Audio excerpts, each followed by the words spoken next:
मुंबई में भी रहता हूँ। तो मुंबई में मेरा एक कुटियानुमा महल है, क्योंकि यहाँ पे जिस किराए में हम बड़े बड़े महल खरीद लेते दिल्ली में, वहाँ पे जो एक सीरियल आता था बहुत पहले, वो रहने वाली महलों की, किसी ने देखा है? तो उसमें वो लड़की महल से निकल के कुटिया में चली जाती है। ऐसा ही फील हुआ था मुझे जब मैं दिल्ली से पलायन मेरा हुआ मुंबई में। और होता क्या है कि मुंबई जाते जाते हम थोड़ा आज़ाद फील करते हो, क्योंकि बचपन से एक आज़ादी की जंग लड़ी होती है ना हमने, हम क्या चाहें आज़ादी। तो सबसे पहले वो घर से शुरू होती है हमारे, कि हम वहाँ से दिल्ली आए, दिल्ली से मुंबई पहुँचे। तो इन सब के बीच में और जिस तरह की इंडस्ट्री में मैं हूँ, वहाँ पे रिश्ते थोड़े कम संभल पाते हैं। तो उन रिश्तों के ताने बाने पे मैंने कुछ एक लिखा था, और वो यो कोट पे है।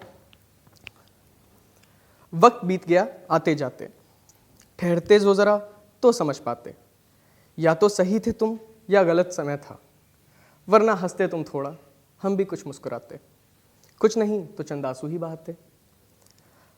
अब खैर क्या शिकायत करें, बात करें किस गुस्ताखी की। अब खैर क्या शिकायत करें, बात करें किस गुस्ताखी की, रुक कर रूठे होते जो तो हम भी मनाते। काश वक्त के साथ हम भी दौड़ जाते, अब ना हम हैं ना तुम हो। काश वक्त के साथ हम भी दौड़ जाते और फिर किसी वीरान महफिल में मिलती जो नज़रें कभी, थोड़ा तुम भी हंसते थोड़ा हम भी मुस्कुराते। ना गुस्ताखी रहती ना शिकवे रह जाते, ना कहीं आते ना कहीं जाते। ना गुस्ताखी रहती ना शिकवे रह जाते, ना कहीं आते ना कहीं जाते, बस एक पल में ताउम्र ठहर जाते।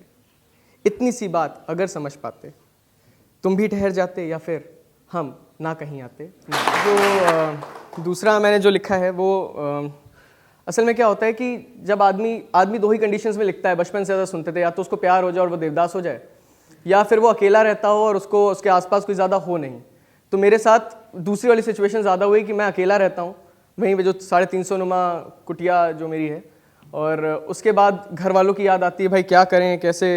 तो इन सब के बीच में ना दोस्त बनते हैं आपके, और दोस्त वहीं आज़ादी की लड़ाई के समय सबसे ज़्यादा अच्छे बनते हैं, क्योंकि सबको आज़ादी चाहिए होती है, सबको घर से निकलना होता है कि भाई निकलो, है ना। यहाँ पे तो सब हॉक दिए जाते हैं, JNU आरामजस हर जगह सब पिट रहे हैं बेचारे, लेकिन कौन जाने वो कैसी आज़ादी मांग रहे हैं, वो तो बेचारे बचपन से लड़ रहे थे। तो उसके बीच में तो दोस्त जब बनते हैं तो वो दोस्त सबसे सच्चे होते हैं। उसके बाद दोस्त अलग अलग तरह के बनते, तो उन दोस्तों पे मैंने कुछ लिखा था। फर्ज करिए गर बंजर हो ज़मीन, काला हो आसमान, यूं ही सोचिए अगर नीली हो ये ज़मीन और सूना हो आसमान। फर्ज करिए अगर बंजर हो ज़मीन, काला हो आसमान, यूं ही सोचिए अगर नीली हो ज़मीन और सूना हो आसमान। सब कुछ हो कुछ और सा और कुछ हो कुछ और सा, सब कुछ हो कुछ और सा और कुछ और हो कुछ और सा, बदल जाए ज़िंदगी की सूरत सीरत और माहौल का उड़े मखौल। बदल जाए ज़िंदगी की सूरत सीरत और माहौल का उड़े मखौल, तो कौन साथ होगा, कौन होगा साथ, दोस्त। तो बात यूं करते हैं कि या तो फ़ायदे के दोस्त होते हैं या वायदे के दोस्त होते हैं।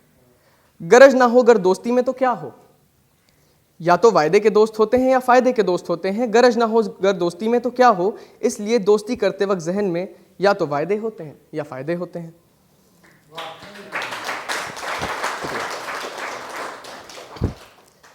इसलिए दोस्ती करते वक्त जहन में या तो वायदे होते हैं या फ़ायदे होते हैं। कुछ वायदे चढ़ जाते हैं फ़ायदों की भेंट, कुछ फ़ायदे चढ़ जाते हैं वायदों की भेंट। कुछ फ़ायदे इंतज़ार करते रहते हैं कुछ नए से वायदों का।